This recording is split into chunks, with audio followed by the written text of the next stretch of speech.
So look at this narrow passage between the north of Morocco and the southern part of the Spanish region.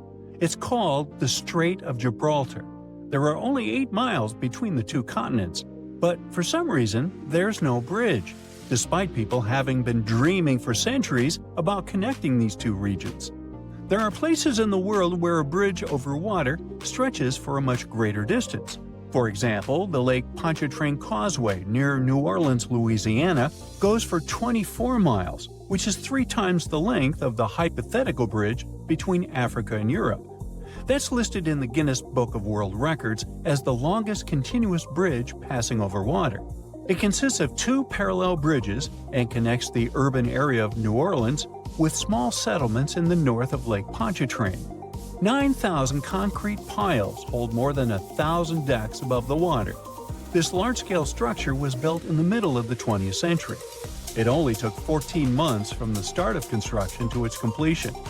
American engineers created a unique technology for attaching concrete piles to the base of the bridge, and this bridge is still functioning.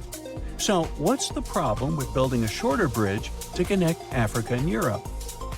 Let's first find out the value of the 8-mile bridge that could connect 2 continents and the reason why everyone is talking about it. In fact, the value of such a bridge would be enormous. Diamonds, oil, minerals. Africa is full of valuable materials, and Europe is happy to buy these things. This theoretical bridge could allow people to transport things for trade quickly and comfortably. But now, the exchange of goods between Africa and Europe is only possible thanks to airplanes and cargo ships, and airplanes are extremely expensive because of hefty fuel price tags. In addition, air travel is often delayed because of bad weather. There are long customs procedures and transportation from the airport to the destination. Ships can also be a problem. The narrow area of the Mediterranean Sea, where the 2 continents are closest to each other, is a dangerous place because of storms and strong currents. The transportation of your diamonds is highly dependent on weather conditions. The second advantage of such a bridge would be the creation of tens of thousands of jobs. People from Europe and Africa would build hotels, ports, parks, and even small towns for each other.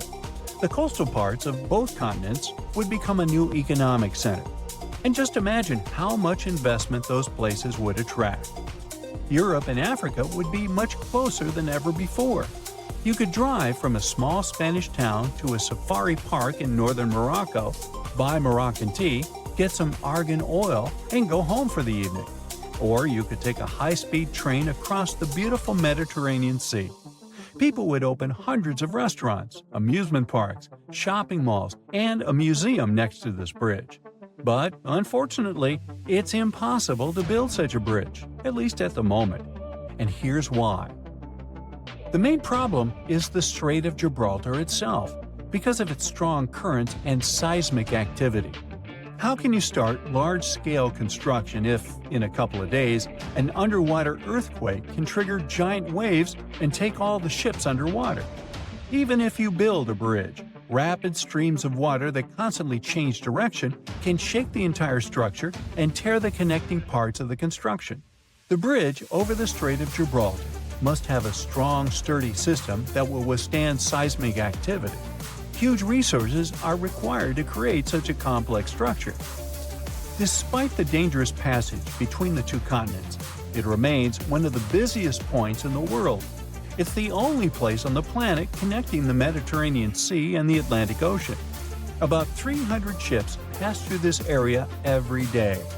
Not only merchant ships, but also fishing vessels and tourist boats. There are not so many places in the world where you can watch whales coming out of the water. Not only people, but also marine creatures often visit this passage because of the peculiarities of the sea currents. But we'll talk about that later. Another problem is the depth of the strait. In simple words, any bridge over the water is built on long metal piles. Builders and engineers stick piles into the seabed and use them as a holding base for the whole construction. But installing such piles firmly enough is a difficult task because of the uneven seabed.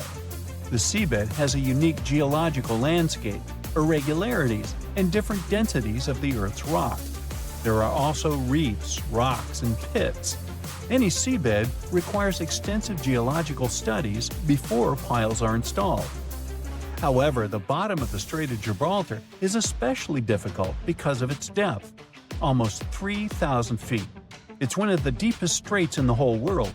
Just imagine, you'll need the height of 10 Statues of Liberty to reach the surface of the water from the bottom of the strait. What kind of pile should be used there to hold the entire bridge? Most likely, one pile will have to consist of several parts connected into one large metal rod. And don't forget about seismic activity. Let's say you've installed perfectly strong piles, but the next day an earthquake occurs and destroys the entire structure. And a strong current is carrying fortifications all over the Mediterranean Sea. The next problem is probably the most important one, because it concerns marine life. The Strait of Gibraltar has a high salt content. This natural element makes water heavier and makes it descend to the bottom of the deep Mediterranean basin. Then, this salt water pushes up cold water from the seabed into the Atlantic Ocean. These changes in water density, as well as fast currents, create sea vortices and turbulence. It's like a raging cauldron of cold water that raises a lot of nutrients to the surface. The hollows and hills of the Strait of Gibraltar are filled with different substances and sunlight, and this creates ideal conditions for the formation of phytoplankton. Whales, dolphins, and other marine creatures adore this delicacy. That's why you can see about 7 species of whales and dolphins in this place. What might happen to phytoplankton after the start of global construction? Carbon dioxide, crushed rock, tons of dust and ashes, falling building materials. All of this could significantly pollute the environment. Without phytoplankton, many fish would go extinct. Without fish, thousands of fishers wouldn't be able to get food and earn money. But even if the bridge was built, cars and trains would continue to pollute the air and water. This disruption of the delicate balance in this narrow strait can lead to larger-scale environmental disasters. Dolphins and whales may leave to look for food elsewhere, and thus take resources from other marine inhabitants. Like falling dominoes, one problem can follow another. And all this because of one bridge. In 2007, the Spanish Ministry of Environmental Protection introduced speed limits for all ships sailing through the strait in order to not disrupt the delicate balance of nature. At the beginning of the 20th century, a French engineer proposed a project of a bridge, but it was rejected because it was too complicated and costly. People also tried to develop a 23-mile-long tunnel, but this project also faced financial and technical difficulties. People are still dreaming of a bridge over the Strait of Gibraltar. Perhaps, in the future, when we develop cooler technologies, we'll be able to build this thing. Oh, by the way, there hasn't always been water between these two regions. In the distant past, the two continents were connected.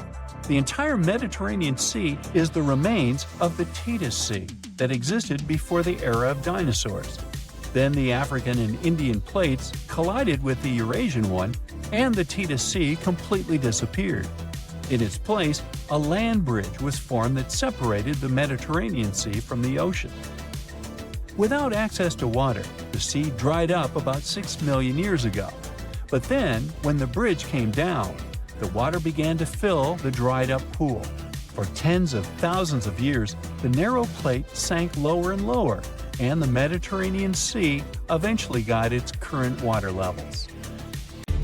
80% of what's deep inside the world's oceans remains hidden to this day. That's because the ocean covers 70% of the planet's surface, and we only have access to a small portion of that. We can clearly see around 3 miles deep down inside the ocean. So it's no surprise that our most recent discoveries when it comes to wildlife come from the ocean. I mean, there's a lot to explore, like this new shark species called the Genie's dogfish, or the longest animal ever found, a 154-foot-long jellyfish, which we just stumbled upon earlier this year in Australia. Somewhere in the Arctic and Antarctic seas, a strange phenomenon appears, confusing people to say the least. It's called frost flowers, but they're not plants at all, merely ice crystals. Frost grows on the long stem plants that manage to break the thin layer on the surface of young sea ice. Frost flowers aren't just made of water, though. They have a variety of microorganisms within, making them a small, temporary ecosystem.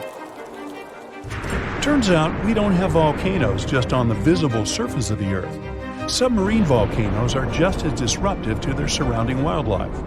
If the data we have so far is correct, the ocean has the most productive volcanic systems on Earth, most of them being on average 8,500 feet below the surface of the water.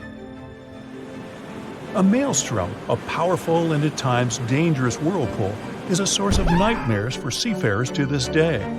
What sets a maelstrom apart from other whirlpools is that it comes in an extraordinary size and force.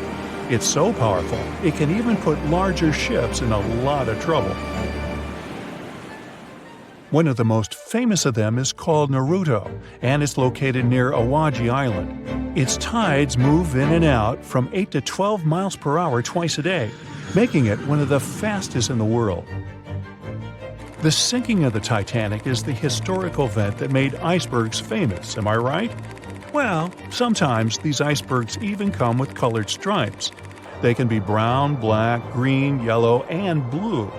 Obviously, they're called striped icebergs, and they get their colors from various natural reasons, like the blue ones, for example, which turn up when the ice melts and freezes back up very quickly.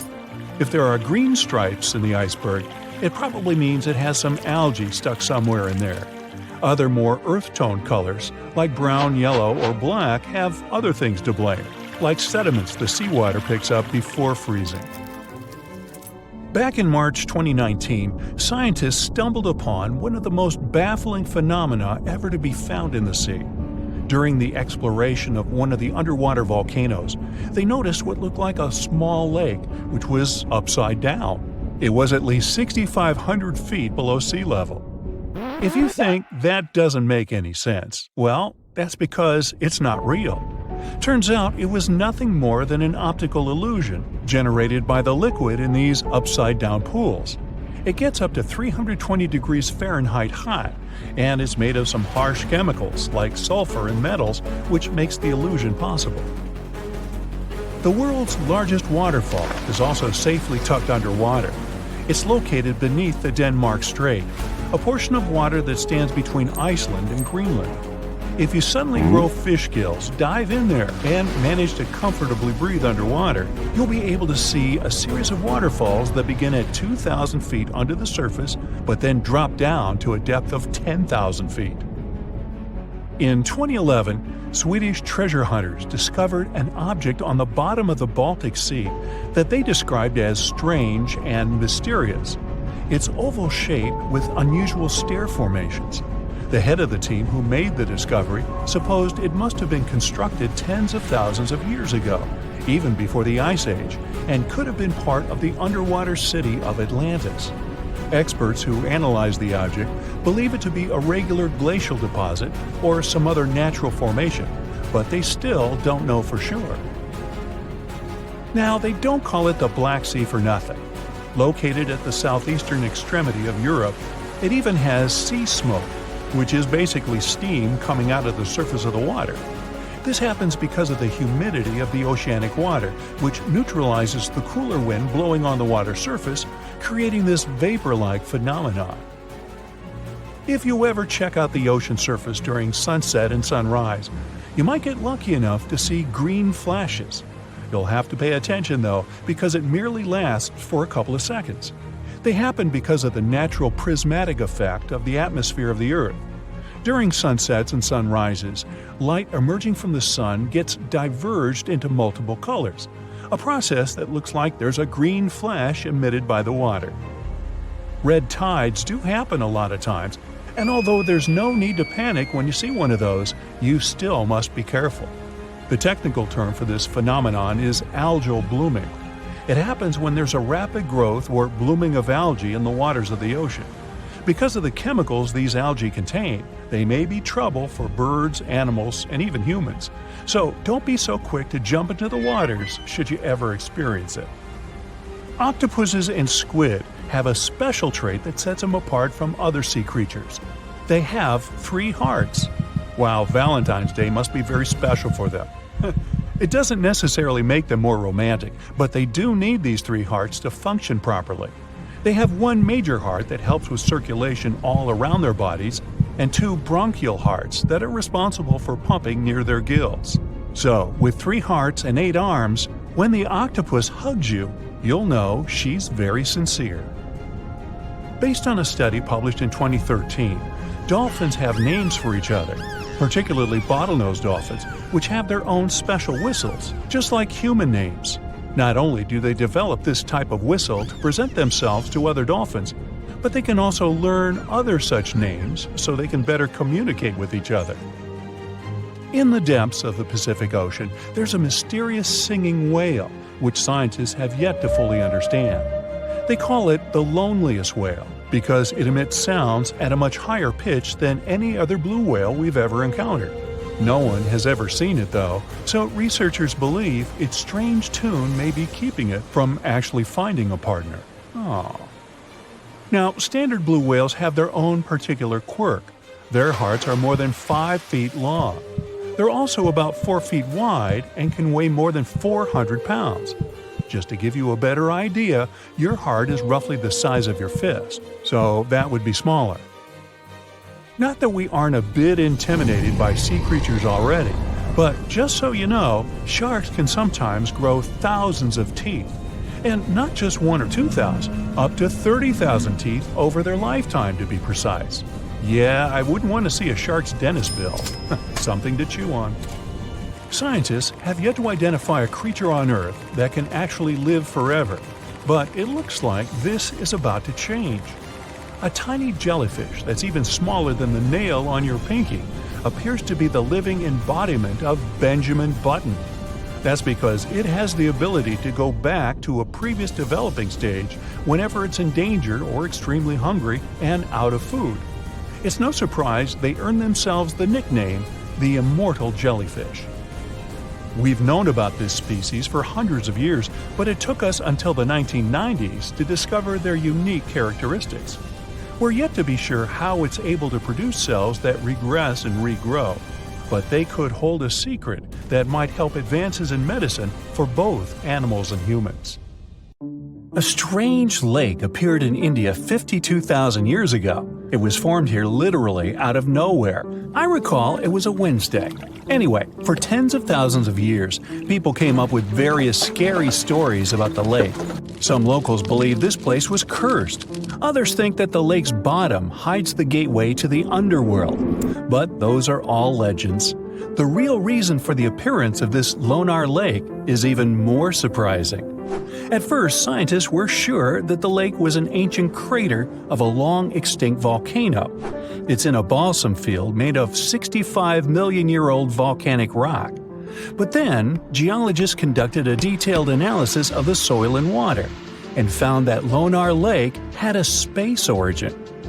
Geologists found a unique glass inside the lake that forms only with a strong impact and energy release. 52,000 years ago, a huge meteorite weighing 2 million tons fell into this place. It was almost 6 times heavier than the Empire State Building. The striking power was so high that the volcanic rock melted and turned into glass. Perhaps the bottom of this lake still contains particles of this giant meteorite that flew to us from the distant space depths.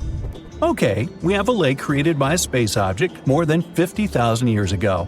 But even this is not the strangest thing about it. In 2020, the locals noticed that Lonar Lake had turned pink.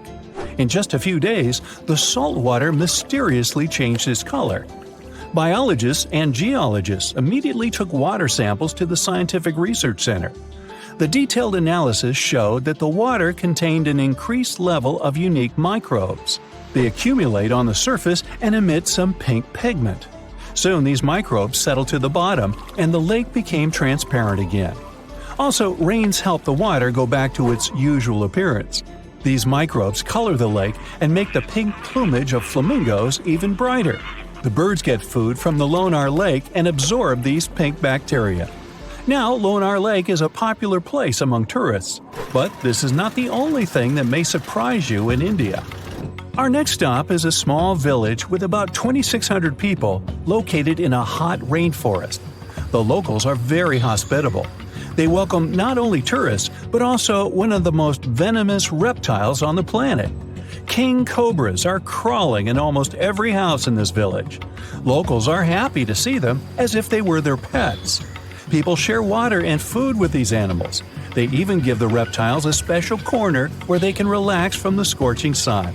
Ah, cobras crawl in houses, schools, and even on the streets. Humans and reptiles are used to each other and feel safe. There has never been a case of a cobra attack in the village.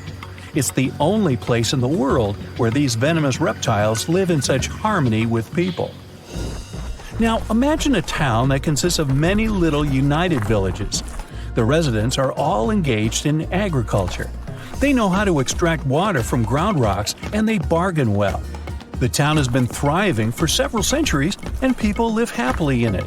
Then, one day, everything changes. All the residents quickly pack up their stuff and run away from their homes.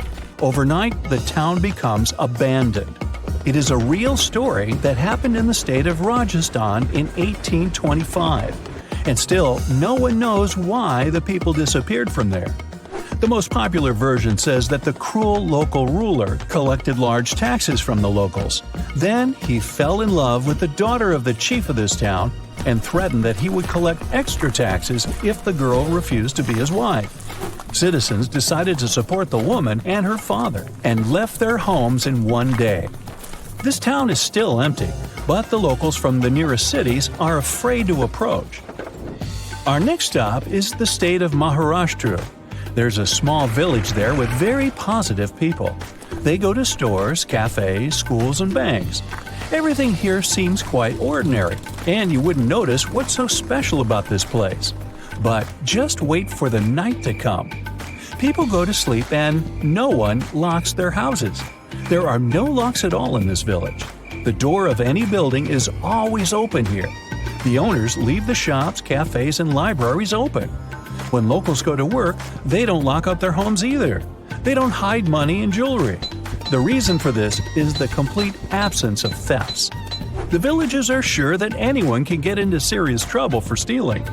According to a legend, about 300 years ago, after prolonged rains and floods, a large black stone slab appeared in the center of the village. This slab symbolized an Indian mythical creature that watched over the locals. At some point, people stopped locking their houses because they knew that no one would dare to commit theft in that creature's face. In 2015, a police station was opened here, but almost no one has reported an incident since then. The building doesn't even have doors because the police don't keep anyone there. Another fantastic place in India is a village in the state of Assam. Hundreds of locals prepare here for an unusual celebration every now and then. They arrange a magnificent wedding ceremony. They set the table, dress up in beautiful costumes, and bring gifts. And all this for the newlyweds. But instead of people, frogs get married here. Locals hold weddings for wild frogs to summon rain. The incredible thing is that the ceremony looks just like a real wedding. The fun can last all day until late at night. Now, there's one dangerous and inaccessible island in India. You can find it in the Bay of Bengal. It's called the North Sentinel. It's a small piece of land that looks like a tropical paradise. But you won't be able to get there. Since 1956, nobody can travel to this place. The Coast Guard is always sailing around and patrolling the area. The reason for this is the local Sentinelese tribe. This tribe lives isolated from the whole world. They don't know about modern technologies, the internet, or television. For centuries, the Sentinelese have lived on their own, away from civilization. And the people from India want to keep it that way. Anyone who approaches their island is welcomed by the tribe with a flurry of spears and arrows. And it doesn't matter if you're coming by boat or helicopter. Another reason why you can't get on the island is the Sentinelese immune system. The Coast Guard is trying to protect the local tribe from possible diseases and infections that outsiders can bring with them. The locals have no immunity from the flu or even a simple cold. They don't know what that is. Also, there are coral reefs and limestone around the island, which significantly complicates the passage of large ships. Despite all the prohibitions, many people tried to get to the island. In 1880, one officer accidentally discovered this island. He went ashore and found a noble soil ideal for growing coconut palms. The officer also noticed several huts on the island, but didn't dare meet the locals. Explorers and travelers presented the islanders with fish as a gift many times. The locals accepted it, asked for more, but still didn't let them approach their houses. It was also challenging to make friends with the tribe because they communicate in one of the most difficult languages to learn in the world.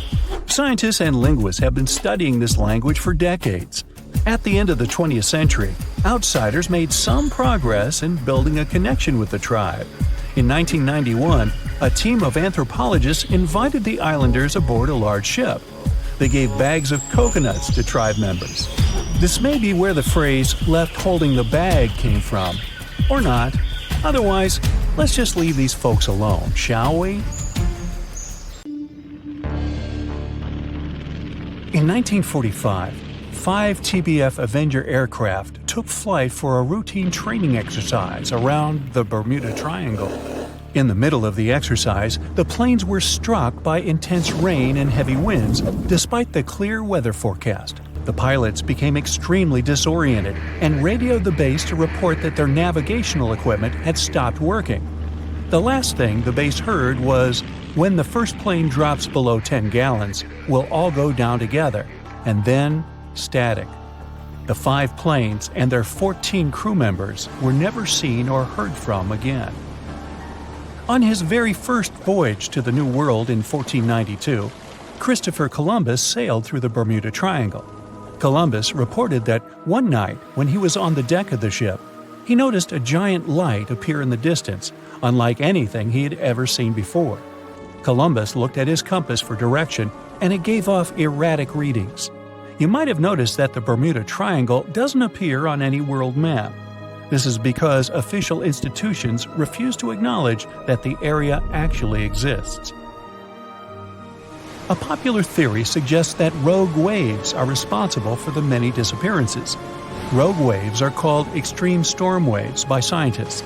They occur when different weather patterns take place at the same time and cause large unexpected waves.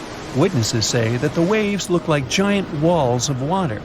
These waves could explain why ships go down fast and without leaving any trace. The Bermuda Triangle is home to some pretty intense and unexpected weather. Storms build up quickly and unexpectedly, then disappear soon after. If you blink, you might miss it. This could explain why few distress signals are issued. Pilots and sailors never saw the weather coming. No one knows exactly how many ships and planes have disappeared in the Bermuda Triangle. The rough estimate is 50 ships and 20 planes. Most of the time, the disappearances had no explanation and no wreckage has ever been left behind. Another bizarre theory trying to solve the Bermuda Triangle mystery comes from Charlie Berlitz. He insists that the area is home to the lost city of Atlantis. The missing ships and planes and malfunctioning equipment, according to him, were all caused by rays of energy let out by the special energy crystals that power Atlantis. While this sounds silly, Berlitz's theory was convincing enough that over 20 million people bought his book worldwide. In the year 1800, a large sailing vessel called the USS Pickering departed from the U.S. on its way to the West Indies. The ship sailed into the Bermuda Triangle along with its 90-man crew and was never heard from again. The USS Pickering was the first ever confirmed ship to vanish in the Bermuda Triangle.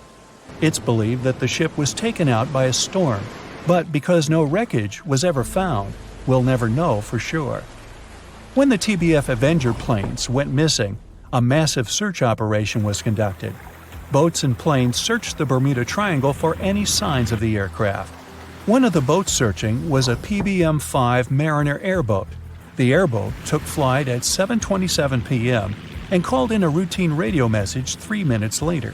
Then, it was never heard from again.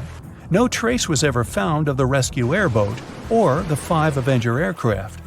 An enormous investigation was launched into the disappearance of all these vehicles. but nothing was ever discovered. This particular area of the ocean is one of the most heavily traveled shipping routes in the world. Some skeptics believe that this fact solves the mystery. Statistically, the busier the area, the higher the frequency of accidents and disappearances.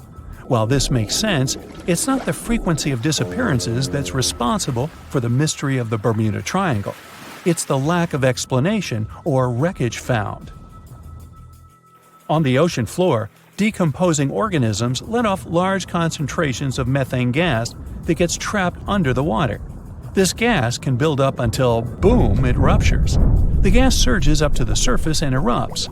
If a ship was in the area of one of these ruptures, the water would become much less dense and cause the ship to sink rapidly and without warning. Scientists believe this could be the cause of the many disappearances in the Bermuda Triangle. While this theory makes a lot of sense, it doesn't seem too likely. The U.S. Geological Survey has stated that no large releases of gas are believed to have occurred in this area for the past 15,000 years. The ocean floor is made of rocks containing a lot of magnetite. It's more like iron.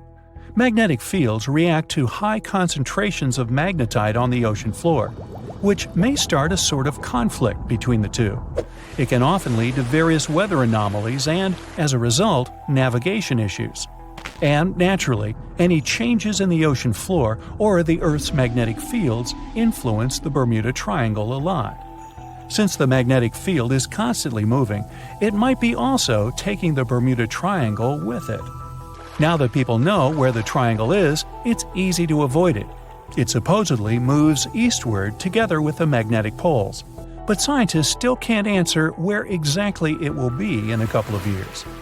Some people blame all the disasters on the extraterrestrial paranormal activity.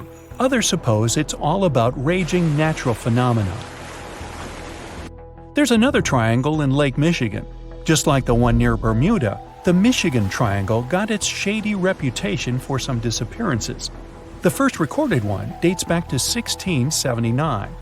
A large vessel, one of the largest of that time, set out on an expedition. Yet, once it got in the sinister triangle, it never came back. Much later, an aircraft disappeared in this triangle. The skies are usually very clear there, but back in 1883, some people witnessed abnormal things in the area. Some claim to have seen large blocks of ice falling from the skies, and the crew even managed to save one as hard proof. Meanwhile, the Pacific Ocean Mystery Area is another sinister triangle. Off the south coast of Japan, not far away from Tokyo, there's a sea where plenty of ships met their doom, disappearing without a trace in these waters. They call it the Devil's Triangle. Some scientists believe the cause of anomalies is the environmental changes. Also, there's a really high concentration of methane hydrates on the bottom of the ocean in the Pacific Triangle area. You're deviating from your original course and sailing in the wrong direction. There's the Caribbean Sea near the triangle, peppered with small islands. The seafloor here isn't deep. The ship can get in shallow waters. And now the ship is stuck on a shoal, and you have no idea where you are. If this were the 21st century, the ship's captain would be able to reach the shore using GPS and other modern navigation. But the most interesting thing is that the compass would work correctly this time, since the magnetic North Pole hasn't already coincided with the true one for a long time in the territory of the Bermuda Triangle. The agonic line is somewhere far away from here. There are no problems with navigation now, but for some reason, this is where ships disappear. In fact, not just here. Throughout the Atlantic Ocean, there are places where many more ships were gone. The Bermuda Triangle is not even in the top 10 of such places. One of the main reasons why many ships are lost here is that one of the most popular shipping routes in the Atlantic passes through the Bermuda Triangle. And the more ships in one place, the more shipwrecks. Simple probability. Then, it just starts getting weird. Other theories say that there's a space-time rift in this region. Ships and planes fall into this rift and end up in the past or the future. But for some reason, there's not a single proof of this myth. There's no reason to think that the rift is hidden somewhere here. The base of an extraterrestrial civilization is located in the Bermuda Triangle.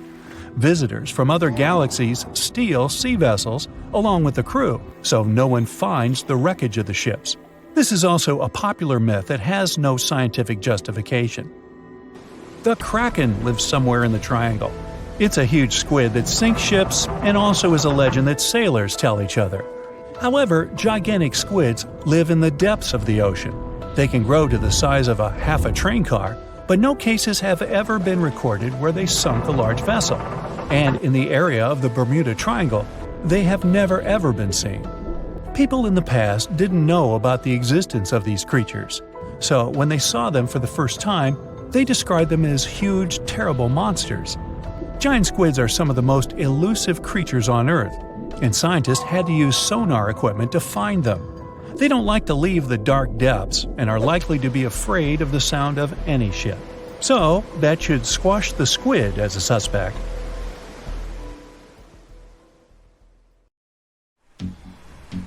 You come to sunny California and go for a hike in the San Lucia Mountains. There, you have a strange, unpleasant feeling, as if someone's watching you. You look around but don't see a single soul. That's when you glance at the tops of distant mountains in front of you and your heart skips a beat. Up on the peaks, you can see the outline of a giant humanoid figure, arms stretched out with a magnificent full rainbow circling it. This mysterious figure is dressed in all black. You can't make out any facial expressions or detail, but you can see it moving. Then it vanishes right before your eyes. Congrats! You've just witnessed the Dark Watchers, a phenomenon that's been terrifying hikers in the California mountains for over 300 years. Even now, scientists can't give an exact explanation for this mysterious appearance. What we do know is it's completely natural. Probably. One theory claims that there are no silhouettes at all. The human brain just thinks up images created by shadows the clouds cast on the mountains. Over the centuries, people share stories about this legend, and their minds begin to show it, building recognizable objects. The same can happen to you, like when you see the contours of a human face on a burnt piece of toast or the shape of a dog in a passing cloud. The most accepted scientific explanation is what's called a Bakken specter. It's when sunlight gets bent by drops of fog or clouds. That explains the rainbow surrounding these figures. As for the shadow, it's only your own being stretched and projected on the mountains before you. After all, these figures usually show up when the sun is behind the witness. Natural or not, the vanishing mysterious figures scared the wits out of you. So we head to Antarctica. Snow, ice, and more blinding sun. Yep, it's a desert too. The light is almost blinding. You squint and off in the distance, you see something red sticking out from all the surrounding endless white. As you get closer, you realize it's a waterfall, an ominous red cascade flowing from the glacier. Splashes fly in all directions and stain the white snow. Don't worry, these so-called blood falls are nothing of the sort. Millions of years ago, hey, I wasn't around then, a glacier formed over a pond and blocked access to sunlight, heat, and oxygen. Then the pond managed to break through the glacier with a little trickle of water. When such salty waters with high levels of iron meets oxygen, it creates that scarlet rust color. This is the only waterfall of its kind in the world. As soon as you come to the Namib Desert, you immediately notice something very strange. Sprinkled among the dry grasslands are almost perfect circles of dirt where nothing grows. These massive polka dots are called fairy circles, and, you guessed it, nobody really knows what causes them. The likely culprit is termites eating the grass around their underground colony. That could also explain the circles' differing sizes. The bugs continue to eat as the colony expands outwards, but they stop before they encroach on a neighboring colony. Well, that's neighborly. The patches where you do see grass show a sort of boundary separating different termite populations. So goes the theory. Heading down to Australia's Lake Hillier. Your eyes don't deceive you. Yes, that lake is bubblegum pink and is perfectly safe to swim in. The giant pink puddle is a salt lake, and it's not the only one of its kind in the world. Salt lakes are pink because of a kind of algae and other microorganisms living in them. They produce a red pigment to protect themselves from the sun. What's unique about Lake Hillier, though, is the water is still pink even if you scoop it up into a glass, and it remains bright pink all year round. The same can't be said about other pink lakes. Southeast Asia. You see a tree that looks as if someone poured paint all over it. But the rainbow eucalyptus was painted by nature. Its unusual bark changes colors over time, like a kaleidoscope. It starts off as a bright green shade, then red, orange, purple, and finally brown. Then the colorful cycle starts again. Blood rain looks more terrifying than any horror movie, but in reality, there's nothing strange or unnatural about this weather phenomenon. People have known about such scarlet-tinted rains since the times of ancient Rome. Sometimes, powerful winds lift red dust into the atmosphere and carry it far, far away, to another galaxy. In the end, this dust gets mixed with clouds, which colors the rain. By the way, dust from coal mines can make the rain black. Pollen is responsible for yellow rains, and some other kinds of dust can turn rainwater white. Back in 2009, people in Ishikawa, Japan saw a kind of rain no one's ever seen before. It was raining tadpoles. The first reason was that the wind that day was so strong it lifted and carried all those tadpoles away in no time.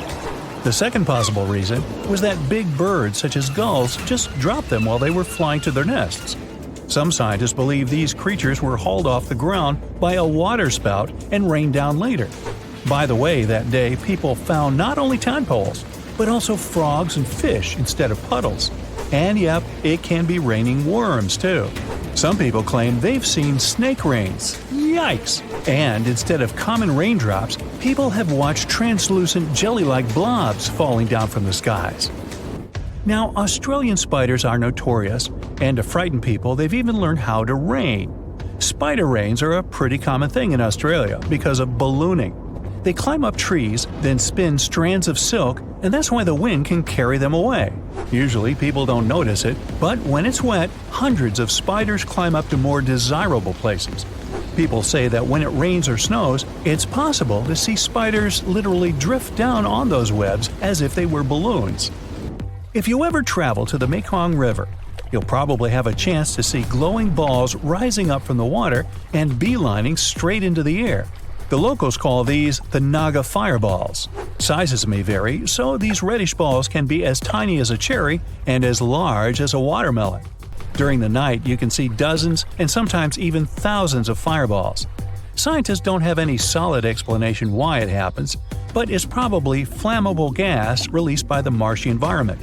Still, a local superstition claims it's all because of a giant serpent living in the Mekong. Now, shelf clouds look like something from a sci-fi movie. They form when warm and moist air gets caught in a thunderstorm updraft. These ominous clouds most often mean a storm is coming. Breathtaking rainbow clouds appear on top of cotton-like puffy clouds after thunderstorms. The puffy clouds are low-altitude ones. When the water vapor they contain condenses, the resulting droplets act like prisms. This forms multicolored caps over the clouds. Morning glory clouds are extremely rare. They look like massive tubes stretching across the sky. Most researchers agree that these clouds appear when an updraft squeezes through the cloud. This creates the signature rolling appearance. The cool air at the back of the cloud makes it sink downward. The best, but not the only place to see morning glory is Australia's Gulf of Carpentaria. If you decide to travel there to see these clouds, choose a period from late September or October to early November. Huge white lumps over your head are called mammatus clouds. They make you believe the sky is falling.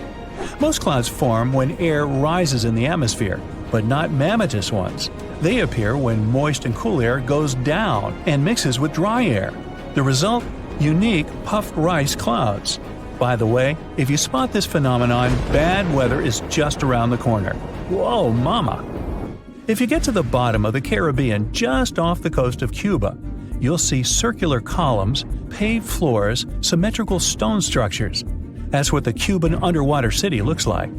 Why was a large city abandoned? Lots of people believe the ruins once belonged to a long-forgotten civilization. But scientists have their doubts.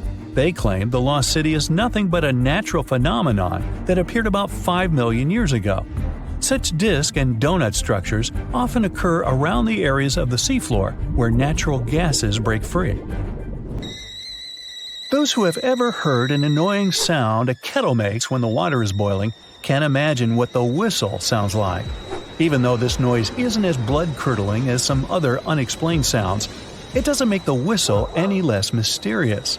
It's incredibly elusive. In 1997, only one underwater microphone was able to pick it up. At that time, researchers didn't manage to pinpoint the source of the noise. The most likely cause of the unusual sound is the eruption of one of the submarine volcanoes. But once again, there's not enough proof to make sure. Ah, beautiful. You're walking with your friend and look up at the sky. The sun looks a bit different today. Like it has some kind of ring around it. A rainbow type thing.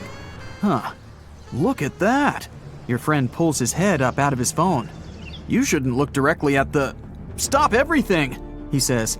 It's a sun halo. We need to find shelter now, unless you have the world's biggest umbrella on you. A sun halo is nature's sign that there's a snow or rainstorm on its way. It's caused by clouds that are made of bazillions of small ice crystals. Sunlight goes through those crystals, which causes the light to split and refract, like when there's a rainbow. Now, don't look at the sun halo directly. It's going to be tempting because it's not something you see every day. Plus, it's really beautiful. But ultraviolet light can burn the exposed tissue of your retina and cause serious damage, so it's not worth it. Grab some sunglasses and you're good to go. This phenomenon lasts around 40 minutes. These clouds are the same ones that can cause a spooky ring around the moon at night sometimes. In June 2020, what the people were looking at was an anvil cloud, a rare storm formation in the sky. Formed when strong air currents carry water vapor upwards, the air expands and spreads out as it hits the bottom of the stratosphere.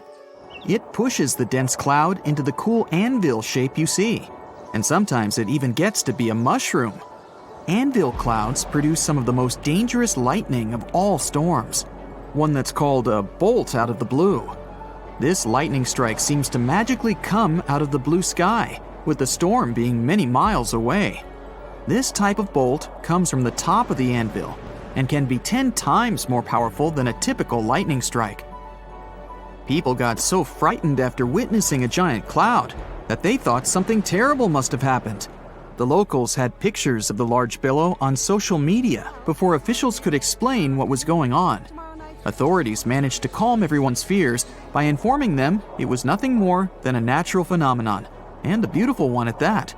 Before dissipating, these clouds typically stay in one area, regardless of how strong the wind is. If you look off the western coast of France, you'll see the Isle of Ré. Thanks to its beautiful blue waters, clean sandy beaches, and stunning lighthouses, this place is a very popular vacation spot. But perhaps the coolest part about the island of Ré is what you see just beyond the shore: square waves. This strange wave pattern looks like a giant chessboard over the ocean. Many visitors to the island become captivated by these waves and go to high-up places like nearby lighthouses to take pictures of this natural phenomenon. They say that when looking down at these square patterns in the water, it's almost as if there's some sort of metal grid underneath it. And while these wave patterns are truly fascinating, the people who choose to enjoy them from afar are doing it right. They know to stay out of the water. To understand how these square waves come to be, it's important to know how waves occur in the first place. Generally, waves can travel many miles over the surface of the water, depending on local winds and weather. And even on days when the weather seems somewhat calm, storms located elsewhere can send in crashing waves that affect the surrounding calm waters. When waves travel onto the shores of distant lands, they're called swells. This is different from a wave that occurs from local wind. When two different swells coming from opposite directions meet, it's known as a cross sea. This is what generates these square waves you see near the Isle of Ré. While these waves are one of the reasons why people flock to this island, they can still expect to enjoy calm, relaxing waters most of the time. The cross sea only occurs during certain times of the year in specific weather. Plus, It's common knowledge around Ray to steer clear of the ocean when these square waves appear. So it's not often that you hear about anyone getting caught in them, because most people know better. And since a lot of people on the island are tourists, there are plenty of signs around warning them to get out of the water during this time. However, not everyone gets the memo. There have been a handful of cases where people got caught in the cross sea, but thankfully and luckily, they managed to get out safely. These square waves have become somewhat famous over time, given that there's really no other place in the world that boasts a cross sea like this one. In fact, no one has ever spotted square waves anywhere but the island of Ray. However, there are swells that can be found throughout the oceans in the world, and a cross sea can take place. But if the angle they approach each other at is more shallow, the wave may actually look like it's coming from the same direction, even when it's not.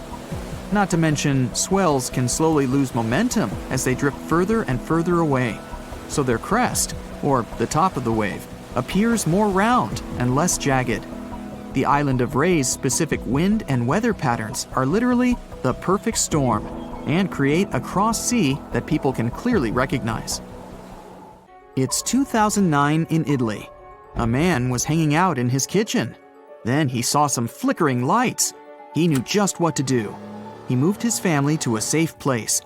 A couple of seconds later, a massive earthquake hit the whole region. His family survived thanks to his quick reaction. He knew these flickering lights were actually a sign of an upcoming earthquake. People have been seeing these mysterious lights for ages. Some thought it was some kind of sign coming from space. Scientists never used to take them seriously, but after the invention of photography, more and more evidence of these strange lights appeared. Soon, they realized the connection. The lights appear, and pretty soon, the earthquake hits. After a bit of digging around, they actually found some records of these earthquake lights from hundreds of years ago. There were bluish flames coming out of the ground right before an earthquake. Oh, creepy. The Christmas Island crab is part of an amazing phenomenon once a year.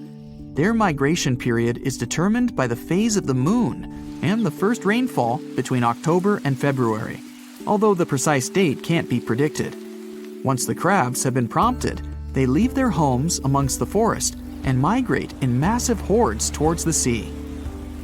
Numbering in millions, a sea of red crabs is observed as they make their journey across the island, creating roadblocks and making their way to the ocean.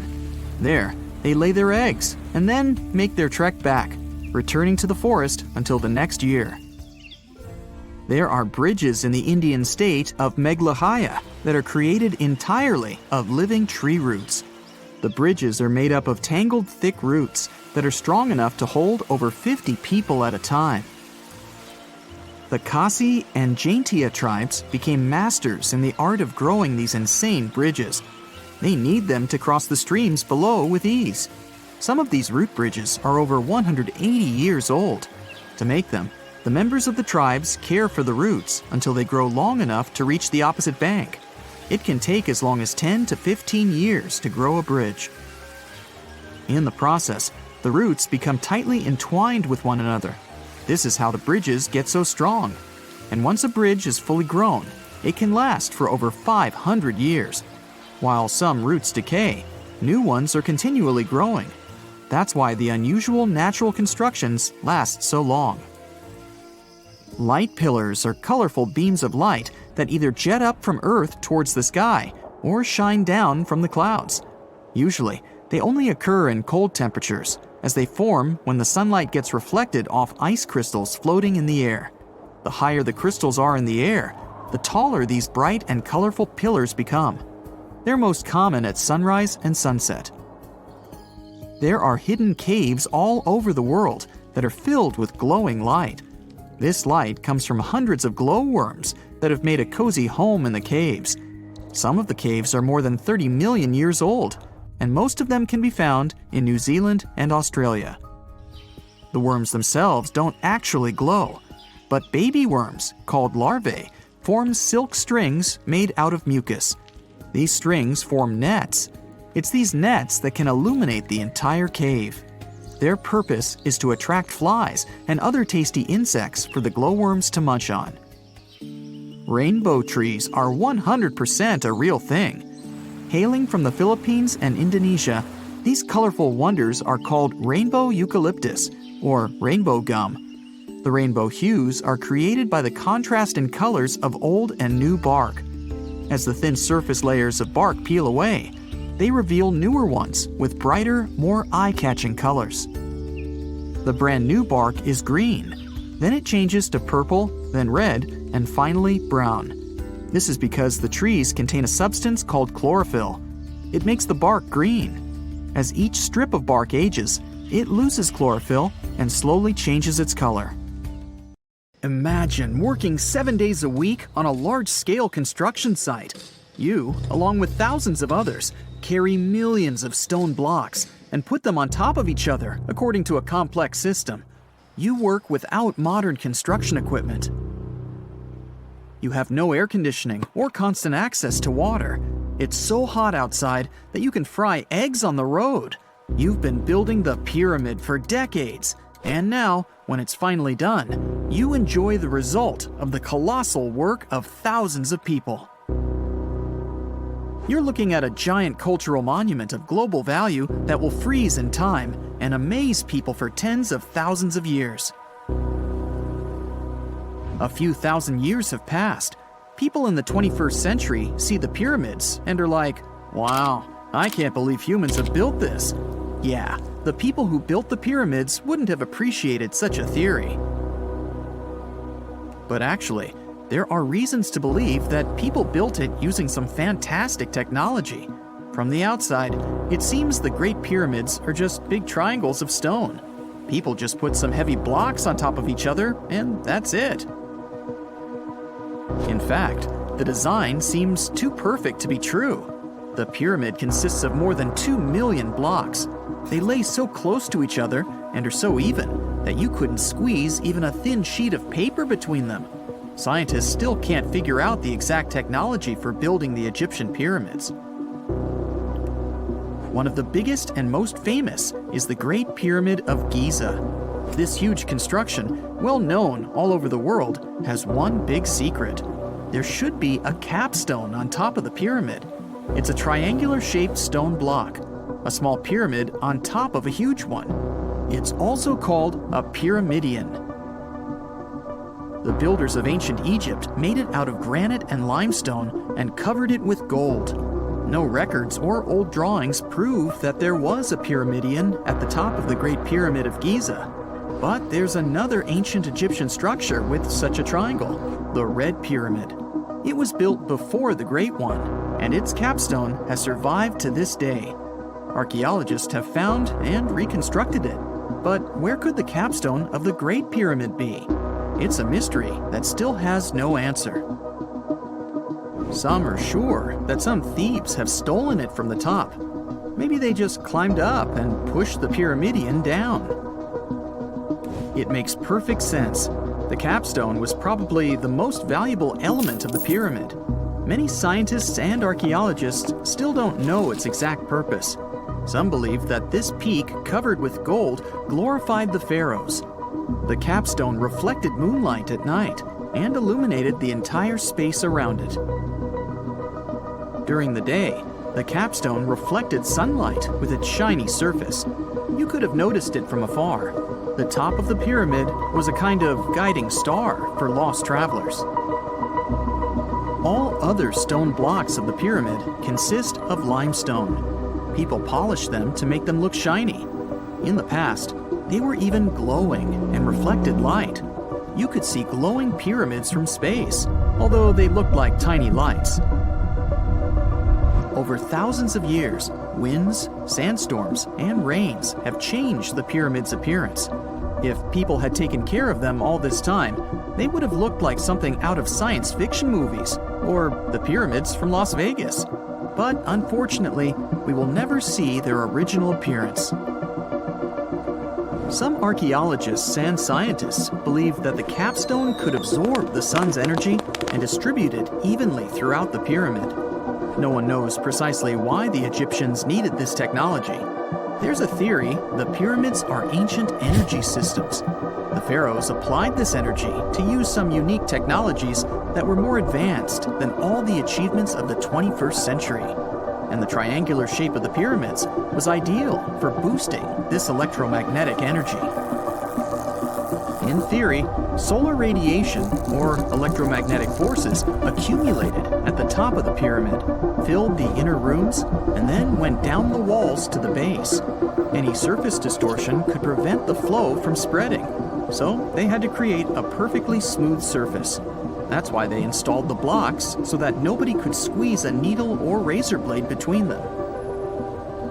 Many people believe in this theory because they built the pyramids from limestone. This material can hold energy inside itself. In the inner part, they created granite deposits to cause air ionization, that is, to create an electric charge. They also dug channels under the pyramid for water to transmit electricity.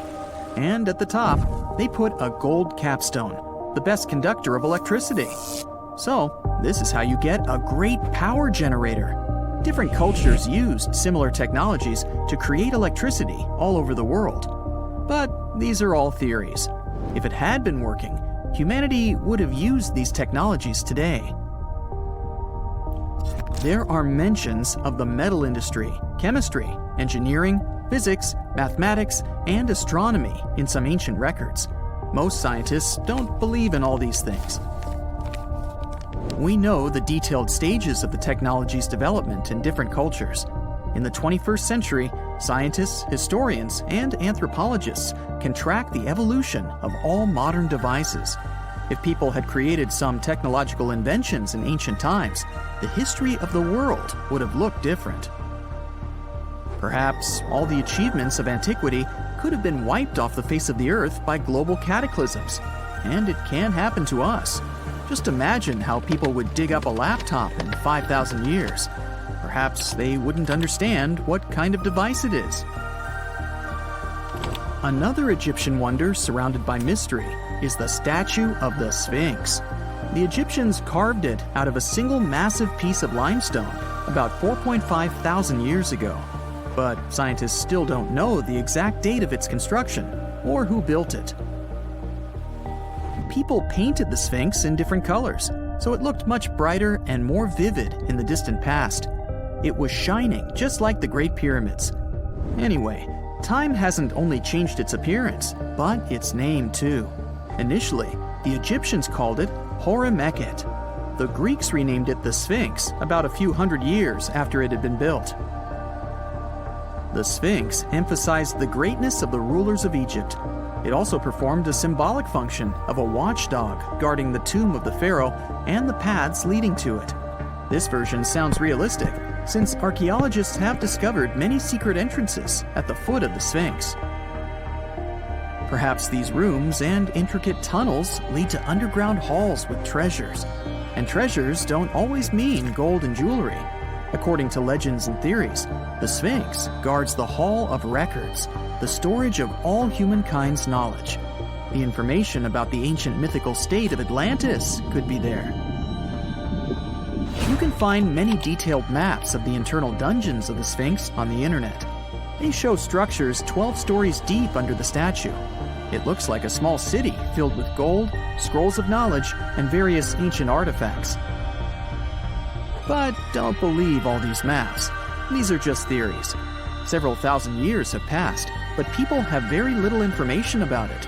Archaeologists know that there are still many strange and exciting things about the Sphinx that are still undiscovered. Some locals are afraid to research because they believe they can awaken something terrible from the underground depths. Therefore, it's mostly scientists from other countries who conduct the excavations. In 1998, scientists discovered strange tunnels leading to empty rooms under the Sphinx. They realized that some people tried to get there through tunnels in the past, and maybe those people took all the treasures that were there. One of the legends says that some powerful artifact lays beneath the Sphinx. Its technology can change the whole world, but the locals are hiding it because it can damage the planet. Some believe that you can find evidence of unknown technologies painted on the granite walls in the pharaohs' tombs. But most likely, these paintings and signs tell us the myths and legends of ancient Egypt.